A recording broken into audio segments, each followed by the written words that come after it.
Hello po sa lahat. So, ngayon naman, nasa ikatlong yugto na po tayo sa usapin tungkol sa utang. So, ito yung utang series natin, ikatlong yugto.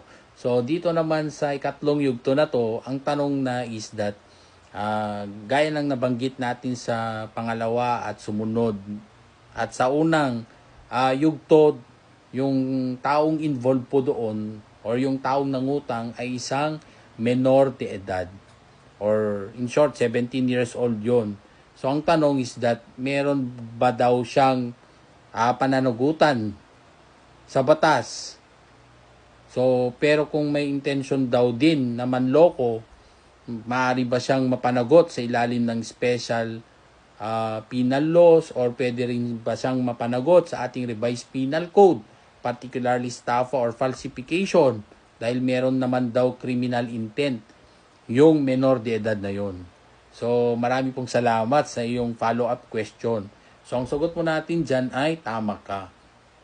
Kahit menor de edad, gaya ng 17 years old na umutang, meron pa rin siyang pananagutan sa ilalim ng batas. Pero hindi siya ganap na exempted sa criminal liability.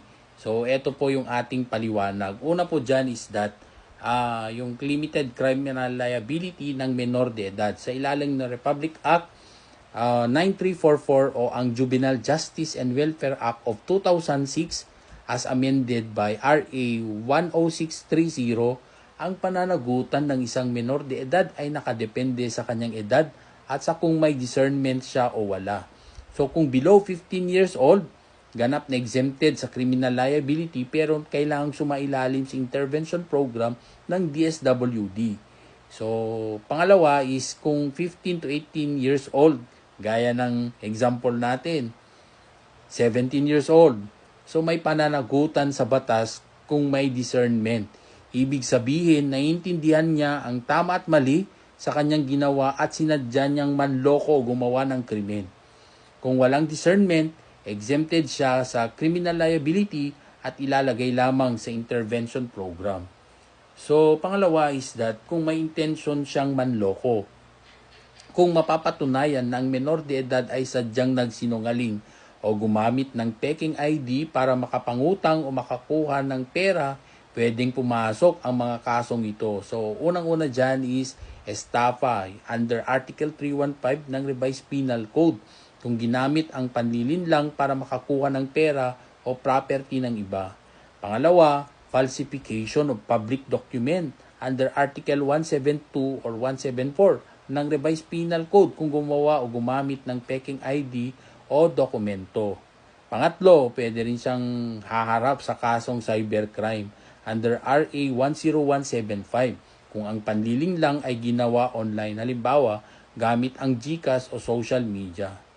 So kung may discernment, maaari siyang i-prosecute ngunit sa ilalim ng special procedures for minors. Ibig sabihin, hindi siya diretsyong ikukulong sa regular jail kundi dadalhin sa Youth Rehabilitation Center or Bahay Pag-asa habang dinidinig ang kaso. So I hope maliwanag po yan. Pangatlo po is ang layunin ng batas. So, ang layunin ng RA 9344 ay rehabilitation, hindi punishment. Kaya kahit may pananagutan, hindi agad parusa ang habol ng batas, kundi pagwasto at pagbabago ng menor de edad. Pero, ang 17 years old ay may limitadong pananagutan, mananagot lang siya kung may discernment. So, sa punto na to, kailangan mong patunayan na meron siyang discernment or meron siya sa tamang pag-iisip na alam niya kung ano ang tama at mali. Sa punto na to, kung may intensyong manloko, gumamit ng peking ID, maaari siyang maharap sa kasong estafa or falsification, pero sa ilalim ng juvenile justice system, pwedeng hindi siya ipasok sa regular na kulungan. So I hope maliwanag po yan. So Attorney Kid Castro po, panatag ang loob ng taong mayalam. Hanggang sa muli.